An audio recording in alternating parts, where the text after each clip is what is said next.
নোয়াখালীর দ্বীপ উপজেলা হাতিয়ার বুড়িচ্ছর ইউনিয়ন ৬ নং ওয়ার্ড বড়দেল ৪০টি পানিবন্দী পরিবারের মাঝে বুড়িচ্ছর ইউনিয়নের কৃতি সন্তান মোহাম্মদ নুরুন নবীর পক্ষ থেকে শুকনা খাবার বিতরণ করা হয়। 10 জুলাই শুক্রবার আসরের নামাজের পর ওয়ার্ডের বিভিন্ন প্রান্ত থেকে পানিবন্দী প্রায় ৪০টি পরিবারের মাঝে এই শুকনো খাদ্য সামগ্রী বিতরণ করা হয়। সময় ওয়ার্ডের বিভিন্ন প্রান্ত থেকে ছুটে আসা পানিবন্দী অসহায় মানুষরা বলেন, সরকারের পক্ষ থেকে আমাদের নিকটে কোনো খাদ্য সামগ্রী পৌঁছানো হয়নি। সময় তারা খাদ্য সামগ্রীর মধ্যে মুড়ি, চিড়া এবং চিনি পেয়ে খুবই আনন্দিত হন।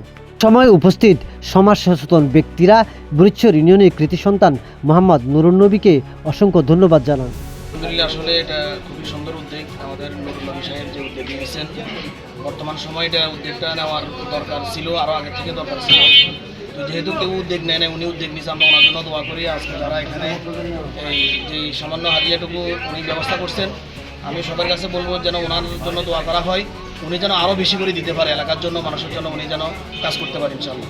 সময় হাতিয়ার পরিচিত সাংবাদিক মোহাম্মদ সাইফুল ইসলাম ক্ষোভ করে বলেন, কোনো রাজনৈতিক দল আমাদের এলাকায় এসে শুকনো খাবার পানিবন্দী মানুষের মাঝে বিতরণ করেনি।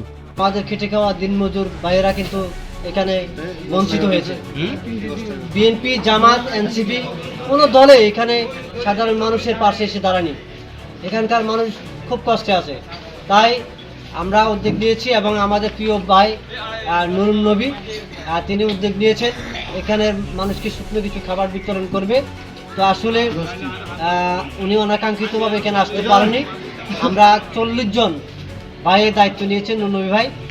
শুধু বুড়িচ্ছর ইউনিয়ন বড়দেল ৬ নং ওয়ার্ড নয়, বুড়িচ্ছর ইউনিয়নের রেহানিয়া সহ বিভিন্ন ওয়ার্ডে পানিবন্দী অসহায় মানুষের মাঝে খাদ্য সামগ্রী বিতরণ করেন মানবিক এই নুরুন নবী। সরকারের পাশাপাশি সামর্থ্য বিত্তবান ব্যক্তিরা অসহায় পানিবন্দী মানুষের মাঝে এসে খাদ্য সামগ্রী বিতরণ করে মানবতার উজ্জ্বল দৃষ্টান্ত স্থাপন করবেন, এমনটাই প্রত্যাশা করছি।